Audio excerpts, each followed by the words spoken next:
Assalamualaikum warahmatullahi wabarakatuh. Kami dari kelompok 3 mata kuliah Sains Data yang diampu oleh Bapak Utomo Pujianto, Eskom Mkom, akan melakukan diskusi bersama dengan AI.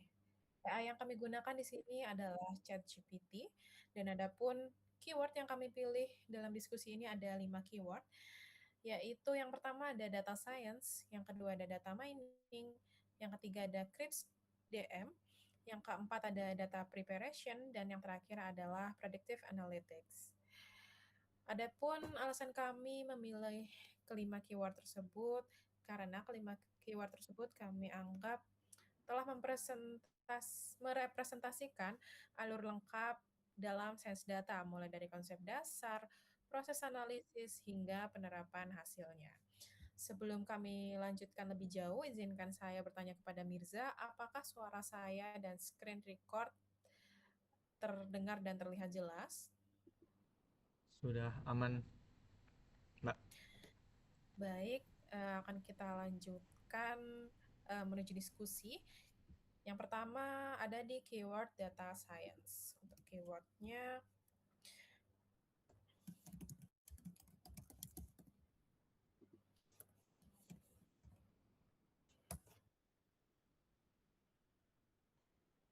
kita lihat pertanyaan seperti apa yang akan diajukan oleh ChatGPT. Oke, di sini ada pertanyaan dalam konteks data science. Jelaskan apa tujuan utama data science dan sebutkan satu contoh penerapannya dalam kehidupan sehari-hari atau dunia industri. Baik, Baik, Mirza, apakah ingin menjawab langsung? jadi menjelaskan tujuan utama dari data science dan menyebutkan satu contoh penerapan dalam kehidupan sehari-hari. Jadi tujuan utama data science itu sebenarnya bukan cuman mengekstrak insight atau bukan cuman mendapatkan insight dari data, tetapi bisa juga untuk mengurangi ketidakpastian dalam pengambilan keputusan. Jadi, data science itu akan membantu kita dalam memilih opsi yang masuk akal. Contohnya, di industri logistik, data science digunakan untuk memprediksi keterlambatan pengiriman. Jadi, bisa memprediksi keterlambatan pengiriman. Perusahaan itu bisa mengatur rute atau jadwal sebelum masalah benar-benar terjadi. Jadi misalnya ada yang janggal dari datanya, misalnya terlambat atau apa-apa, jadi bisa bisa ketahuan lebih dahulu sebelum benar-benar terjadi. Baik, Seperti saya itu. juga izin menanggapi. Overall saya juga sangat setuju dengan Mirza, di mana data science sendiri juga memang tujuannya adalah untuk mengolah data mentah, sehingga bagaimana data mentah tersebut dapat menjadi informasi atau insight yang bisa digunakan untuk pengambilan keputusan secara lebih tepat dan tentunya berbasis data. Karena data science sendiri Betul. memang pada dasarnya itu tidak hanya fokus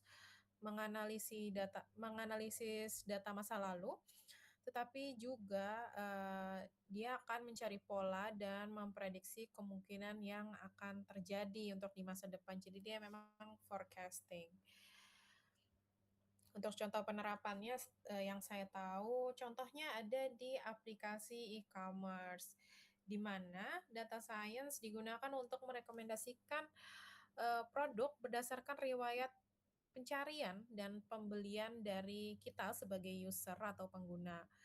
Jadi dengan begitu perusahaan bisa meningkatkan pengalaman user atau pengguna sekaligus penjualan dari perusahaan e-commerce tersebut gitu. Ambillah contoh, biasanya kita sedang berbelanja di Shopee, kita melihat barang-barang, misalnya saya sebagai perempuan itu melihat barang seperti sepatu, dan sepatu sepatu yang saya inginkan tuh spesifik seperti jenis flat shoes. Maka nanti rekomendasi-rekomendasi selanjutnya adalah yang muncul kebanyakan flat shoes. Nah, disinilah letak data science itu berperan seperti itu. Jadi di sini bisa kita tuliskan kesimpulannya, tujuan utamanya adalah untuk mengolah data mentah menjadi sebuah insight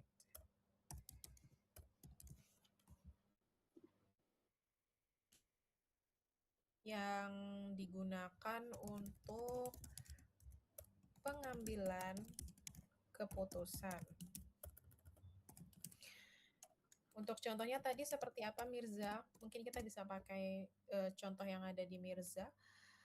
Mungkin contoh dari Mbak lebih menjelaskan. Oke, perusahaan e-commerce menggunakan data science untuk Meningkatkan penjualan. meningkatkan penjualan berdasarkan riwayat penggunanya. Apakah ada yang ingin ditambahkan, Mirza, untuk diskusi kita yang Cukup, keyword pertama ini? cukup Mbak. Oh, di sini mungkin saya akan Om, menambahkan di mana tidak hanya menggunakan data masa lalu, tetapi juga memprediksi untuk kedepannya. saya mau menambahkan izin. Jadi untuk yang atas Ya, itu untuk ada tambahan. Jadi eh, data science juga dapat mengurangi ketidakpastian dalam pengambilan keputusan. juga dapat digunakan untuk mengurangi Ketidakpastian dalam pengambilan keputusan. Oke, sudah cukup, Mirza. Apa ada yang ingin ditambahkan lagi? Sudah? Baik, kita akan mengirim jawaban kita dan kita lihat apakah ada feedback dari ChatGPT. Tentunya pasti ada feedback ya, tapi entah feedbacknya itu bagus atau tidak. Oke, di sini muncul jawaban di mana jawaban kami berdua sudah tepat dan sesuai level mahasiswa semester 4. Oke. Karena kebetulan memang sebelumnya saya ngeprom bahwa saya semester 4 ya di chat-chat sebelumnya. Maksudnya bukan chat ini, jadi memang kebetulan GPT juga tahu bahwa saya sedang semester 4. Overall di sini secara penilaian jawaban ini sudah layak dapat nilai baik. Gitu. Apakah masih ada yang ingin didiskusikan, Mirza, mengenai keywords yang pertama? Aman. Oke, karena sudah dirasa jawaban kita cukup tepat, izinkan kami lanjut untuk menuju ke keyword yang kedua. Untuk keyword yang kedua yaitu data mining.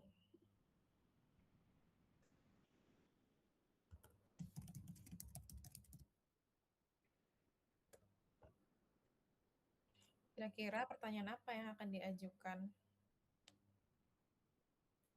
Oke, di sini sudah muncul pertanyaan. Dalam konteks data mining, jelaskan apa yang dimaksud dengan data mining dan sebutkan satu contoh sederhana penerapannya. Apakah Mirza mau menjawab? Baik. Mungkin dari apa yang dimaksud data mining dulu ya. Data mining itu sebenarnya proses menemukan pola. Jadi berbeda dengan data science. Data science kan eh, mendapatkan informasi terus menjadi insight. Tapi data mining ini fokus terhadap menentukan pola-pola yang tersembunyi. Pola atau hubungan yang tersembunyi dalam data.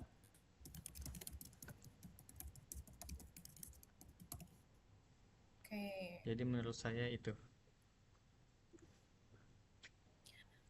Oke, saya juga sekali lagi setuju dengan Mirza soal menggali data. Memang data mining itu sepemahaman saya adalah proses menggali data dalam jumlah yang besar untuk menemukan pola, terus hubungan ataupun informasi tersembunyi yang sebelumnya tidak terlihat. Mungkin di sini saya akan menambahkan pola, pola informasi, hubungan yang tersembunyi yang sebelumnya tidak terlihat. Tujuannya itu dari data mining ini adalah agar data tersebut bisa memberikan insight yang berguna untuk analisis atau pengambilan keputusan. Mungkin di sini saya juga akan menambahkan berguna untuk analisis dalam pengambilan keputusan. Untuk contohnya, Mirza, apakah mau menjawab? Boleh? Untuk contohnya biasanya ada contoh dasar yang sering dijelaskan dalam data mining, yaitu di sebuah minimarket ada dua produk yang sering dibeli secara bersamaan. Itu termasuk pola-pola.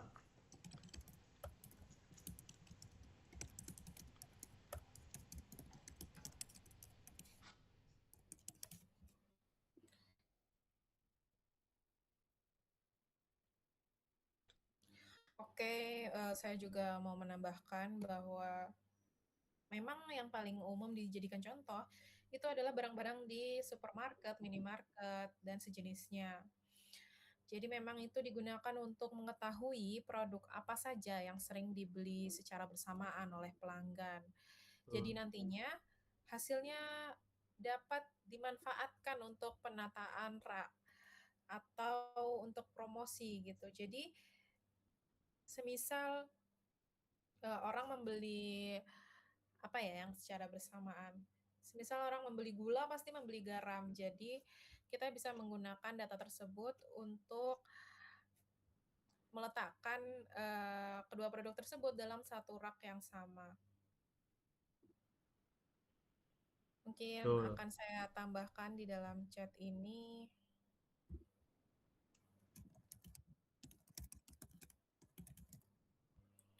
dapat digunakan untuk strategi promosi seperti penataan rak. Apakah ada yang ingin ditambahkan, Mirza? Sudah cukup? Oke, kita kirimkan jawaban kita. Kita lihat kita mendapatkan feedback seperti apa dari GPT.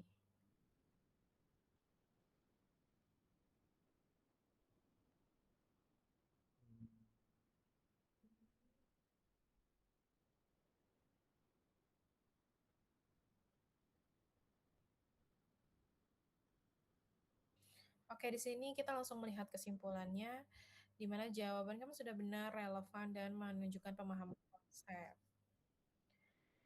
Apakah Mirza ingin melakukan diskusi lebih lanjut terhadap data mining? Karena menurut saya juga jawaban kita kebetulan sudah cukup tepat, sudah tepat. Mungkin eh, contoh-contoh pola lain ya. Oke, Tadi kan biasanya kan kita di kelas pun kita ngedengarnya contohnya ya di minimarket dengan produk A dan produk B. Pengen tahu aja sih.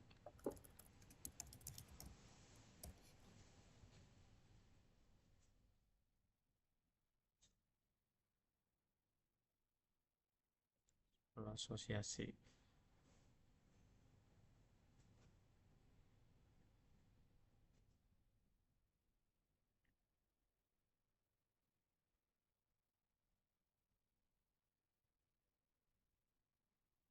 Oke, ternyata dari 5 ini yang belum pernah saya dengar itu ada di sequential pattern atau pola urutan. Tentunya ini juga sebuah informasi berguna ya di diskusi ini. Kira-kira kalau dari Mirza, dari jawaban dari GPT, dari kelima ini apakah sebelumnya sudah pernah mendengar pola-pola tersebut?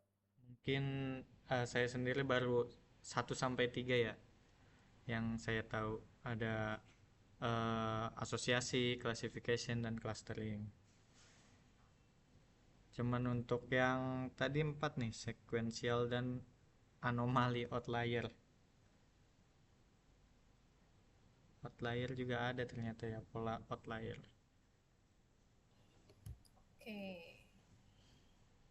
Oke, kalau Jadi di gitu. sini juga ada kesimpulan bahwa data mining memiliki pola asosiasi, klasifikasi, clustering, sequential, dan anomali yang digunakan untuk menemukan hubungan, pengelompokan, urutan, dan penyimpangan dalam data. Apakah ada yang ingin didiskusikan lagi, Mirza? Boleh, sudah selesai. Oke, mungkin kita bisa fokus lanjut ke keyword selanjutnya, yaitu Crisp DM.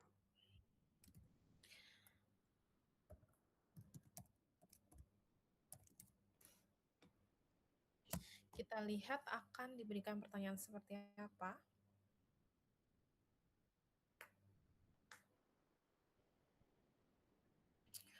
Dalam metodologi CRISP-DM, jelaskan apa itu CRISP-DM, sebutkan tahapan utamanya, dan mengapa CRISP-DM penting digunakan dalam proyek data science. Apakah Mirza mau langsung menjawab atau mau memahami dahulu dari pertanyaannya? Boleh. Jadi Clips DM ini setahu saya itu sebuah metode atau biasanya life cycle karena dia berputar. Itu life cycle dalam data science yang biasa dipakai dalam data science. Untuk tahapan utamanya itu ada business understanding,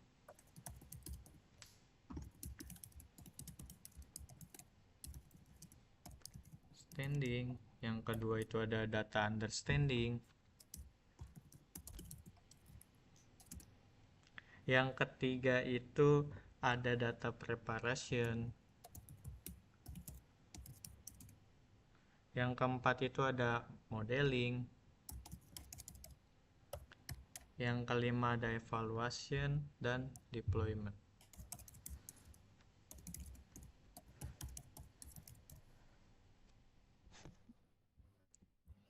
Oke, Pertanyaan terakhir ya, mengapa Clips DM penting digunakan dalam proyek data science? Clips DM itu penting karena membantu tim untuk memahami masalah yang benar, masalah sejak awal, masalah sejak awal,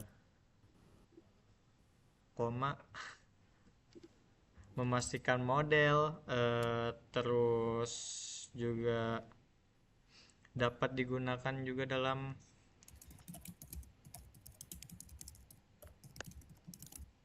konteks yang nyata. Jadi satu tim ini paham gitu hasilnya tuh gimana, jadi sehingga dalam satu tim memiliki pemahaman yang sama.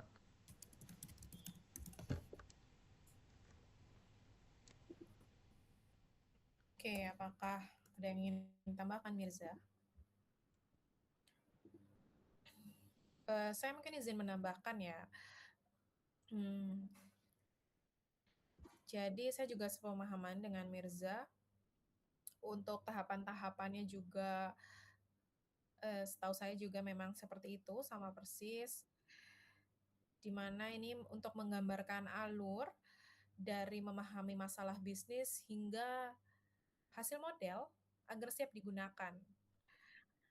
Kemudian kenapa sih CRISP DM itu sangat penting?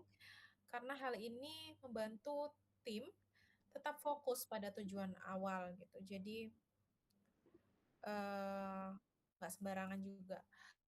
Kemudian untuk mengurangi kesalahan dalam pengolahan data, kemudian memastikan hasil analisis nantinya itu benar-benar relevan dan bisa diterapkan untuk pengambilan keputusan. Benar. Lagi mengenai pengambilan keputusan, karena memang tujuan data science adalah untuk pengambilan keputusan dan juga melakukan forecasting.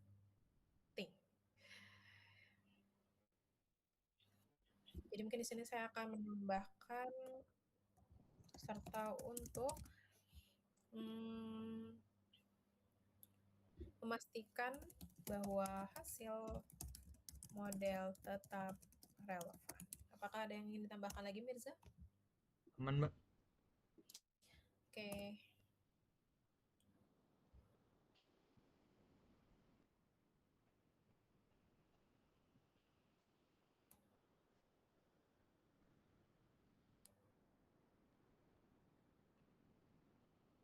Bukan konsep, ada pengulangan kata data.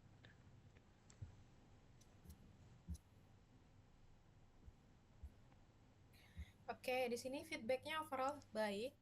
Ada koreksi sedikit tentang bahasa saja, di mana memang tadi mungkin pengetikannya kurang pas karena ada pengulangan bahasa. Tapi secara keseluruhan di sini kita mendapatkan feedback bahwa jawabannya benar, runtut, dan layak dinilai baik gitu. Apakah dari Chris DM ini ada yang ingin ditanyakan lagi, Mirza? Mungkin mau berdiskusi lebih lanjut mengenai topik ini? Mungkin aman ya? Aman. Mungkin dari Mbak. Berhubung mendapatkan feedback, apa sih bedanya dengan workflow data science biasa gitu? Jadi saya juga ingin tahu, apakah dari Mirza tahu Saya nggak tahu workflow untuk data science biasa. apa bedanya? Mungkin kita bisa bertanya di sini supaya bisa sekalian belajar.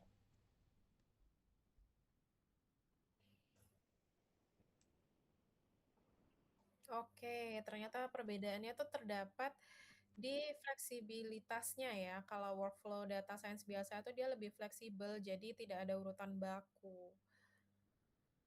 Jadi tergantung kebutuhan dan gaya tim juga. Ini jadi eh, pengetahuan baru juga buat kami berdua.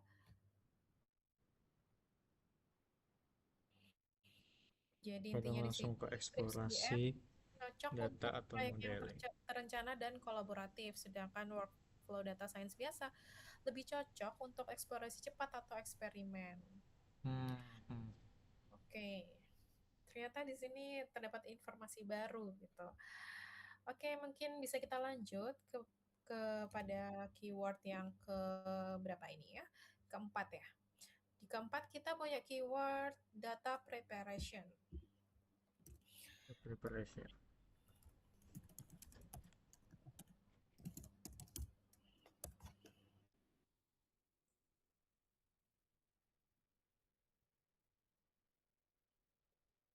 Kita lumayan dapat pertanyaan yang singkat-singkat ya dari tadi. Di sini ada pertanyaan dalam proses data preparation, jelaskan apa yang dimaksud dengan data preparation dan sebutkan 2 contoh aktivitas yang dilakukan pada tahap ini.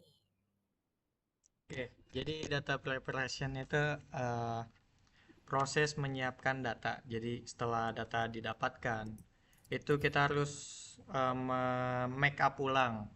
Jadi kan data tuh sebenarnya ada noise-nya. Jadi kita harus menghilangkan menghilangkan noise-noise tersebut.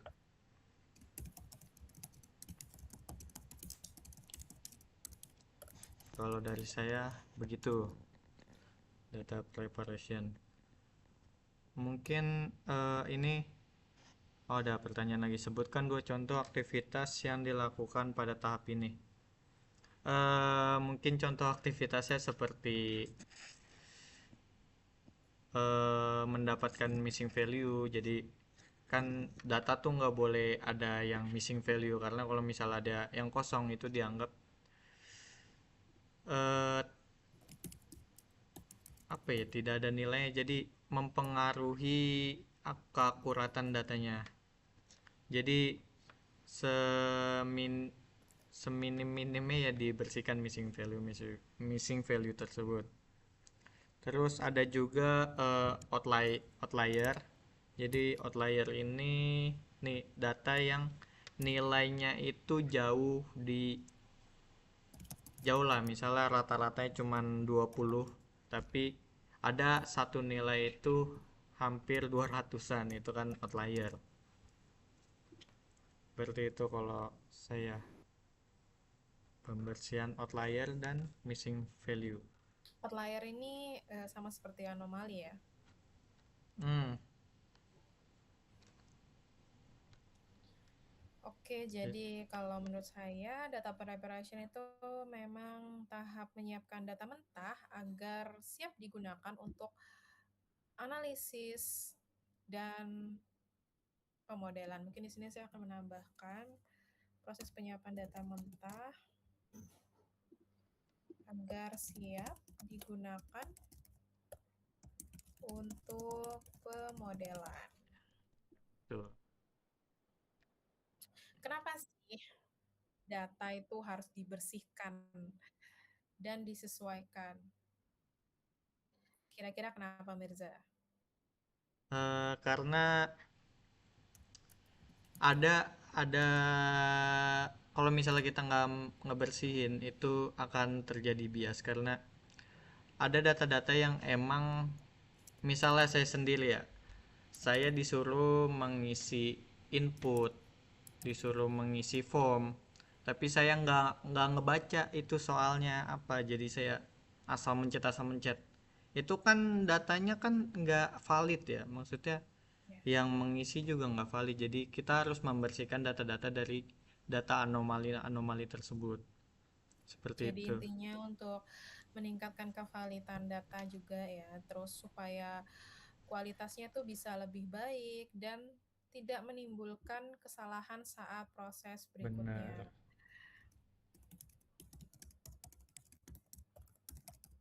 Menimbulkan kesalahan.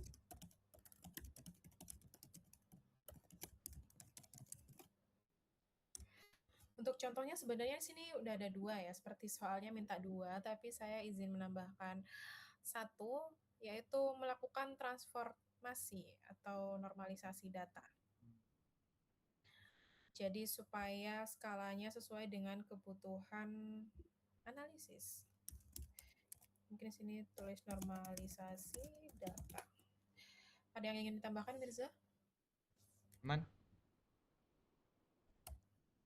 Oke, kita lihat untuk feedback dari GPT-nya seperti apa.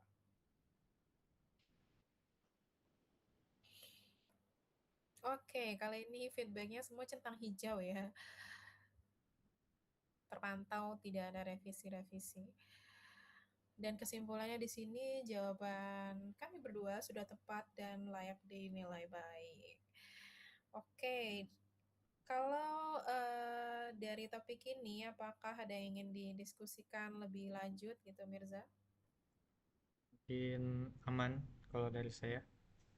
Mungkin saya akan eh, mencari tahu apa sih dampaknya kalau data preparation itu dilewati. Kalau sekarang namanya di skip.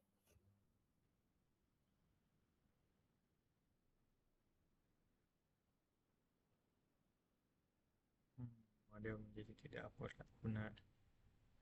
Coba bias pada hasil analisis. Nah ini nih yang terakhir ini, waktu dan biaya jadi lebih besar gitu. Siapa Hmm. sih yang mau keluar biaya lebih besar gitu kan? Pasti nggak ada yang mau. Jadi lebih baik memang kesalahan itu terdeteksi di awal supaya nantinya tidak terdeteksi di akhir, kemudian akhirnya harus mengulang lagi proses dari awal dan tentunya itu akan sangat memakan waktu dan membuat terjadinya pembengkakan biaya. Ini informasi baru juga sih. Mungkin pembengkakan biaya juga bisa terjadi karena kesalahan insight seperti yang dijelaskan itu. Jadi misalnya supermarket salah beri insight malah terjadi Mhm. rugi kan, nggak ada yang tahu. Memang sih kesalahan-kesalahan sekarang itu ujung-ujungnya berkaitan dengan biaya. Jadi Benar. kalau bisa memang kesalahan-kesalahan itu diminimalkan. Oke, mungkin di data preparation sudah cukup. Kita bisa lanjut ke keyword terakhir. Kita sudah berada di keyword yang terakhir, yaitu keyword yang kelima. Keyword kelima tadi adalah predictive analytics.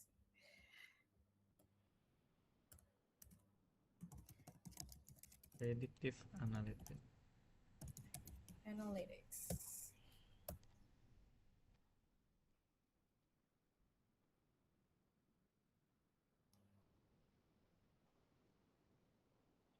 Oke, dalam konteks predictive analytics, jelaskan apa yang dimaksud dengan predictive analytics dan bagaimana perannya dalam membantu pengambilan keputusan. Berikan satu contoh sederhana penerapannya. Predictive analytics.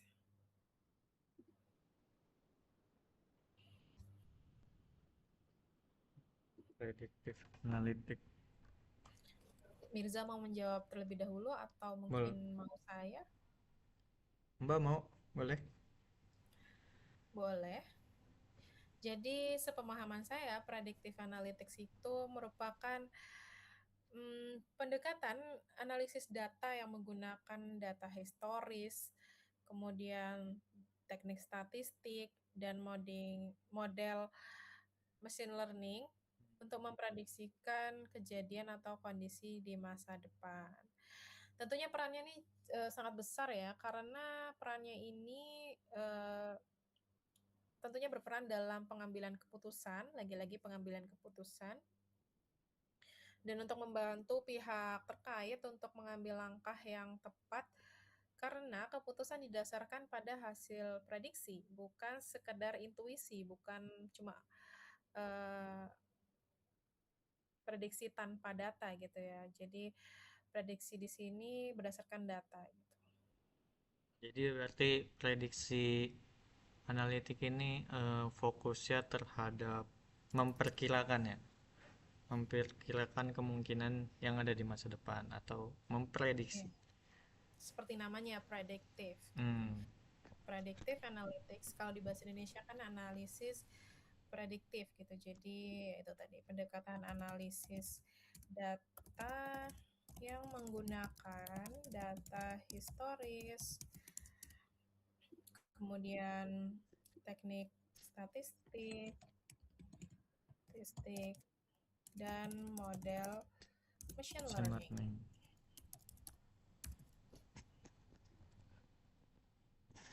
Untuk yang memper dapat untuk memper memprediksi masa depan. masa depan. Tuh. Baik, kita lanjut ke satu contoh sederhana penerapannya. Apakah Mirza sudah terpikirkan nih contohnya? Mungkin dari contoh yang pernah kita bahas tentang e-commerce yang Iya. e-commerce yang ingin menurunkan tingkat unsubscribe. Jadi contohnya itu perusahaan e-commerce yang memprediksi pelanggan beresiko berhenti berlangganan. sehingga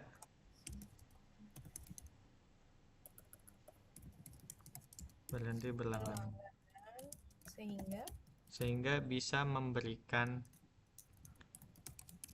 promo, strategi promosi gitu ya. ya strategi promosi lebih awal begitu. Oke. Karena memang contoh yang paling umum itu memang ada di perusahaan-perusahaan e-commerce dan ya perusahaan yang bergerak di bidang subscription gitu ya, yang ada subscriptionnya. Ya seperti Netflix contohnya, atau hmm, apa yang berlangganan lagi. Banyak sih sekarang hampir semua platform terus berlangganan gitu. Seperti GPT yang kita gunakan saat ini juga Oh iya. mereka juga mengadakan subscription gitu. Jadi eh, ya pinter-pinter mereka aja mempromosikan gimana supaya mau subscribe langganan mereka yang lumayan mahal itu ya. Sekarang plus saja tuh sudah di angka 350.000 gitu.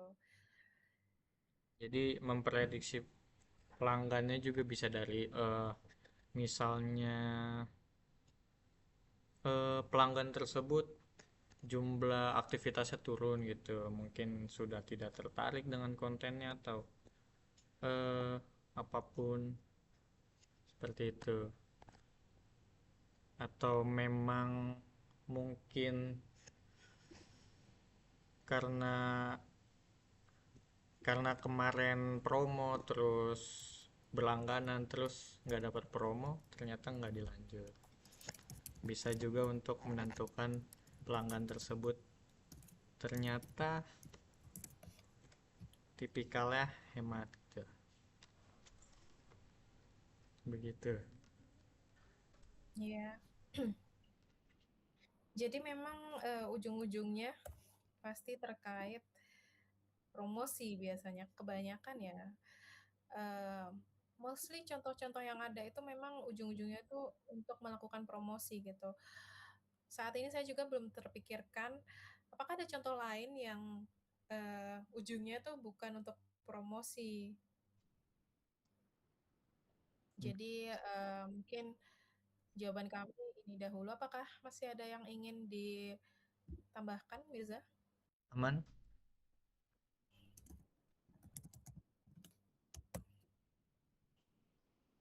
Oke, kita lihat feedbacknya. Lagi-lagi di sini semua centang hijau ya, yang artinya jawaban kami sudah cukup baik. Di sini ada kesimpulannya di mana jawaban kami benar dan menunjukkan pemahaman konsep serta aplikasinya. Oke, Mirza, dari kelima topik ini, menurut kamu mana yang paling menarik gitu? Aku sih lebih tertarik yang data preparation ya, soalnya aku juga lagi belajar buat ngebersihin data gitu, masih di tahap itu. Oke, apa dari diskusi yang terakhir ini ada yang ingin didiskusikan kembali? Mungkin tadi contoh yang Mbak ingin Oh tahu. iya,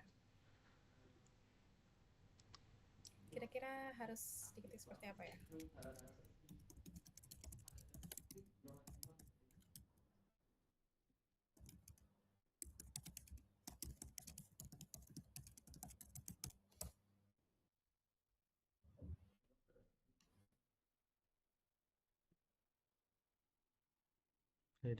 Oh, I see. Sebenarnya kita juga sempat diskusi ya tentang logistik, tapi tadi memang lupa, nggak kepikiran juga. Sebenarnya contohnya tuh banyak ya. Cuma karena memang contoh-contoh yang ada itu selalu menghadirkan seperti e-commerce, terus perusahaan-perusahaan jasa gitu. Jadi mungkin saya kurang mencari lebih jauh, kurang menyelam lebih jauh, tapi karena dengan adanya diskusi ini muncul nih contoh-contoh yang lain yang tujuannya memang bukan promosi. Tapi mungkin dari keyword yang kita kita kita pakai semuanya agak-agak mirip ya. eh, Iya, Berhubungan gitu. saling ada benang merahnya. Kalau kata Mirza itu biasanya ada benang merahnya. Iya. Oke, mungkin sekian hasil dari diskusi kami bersama dengan AI menggunakan 5 keyword tadi. Apakah Mirza mau memaparkan kesimpulannya? Boleh, Mbak?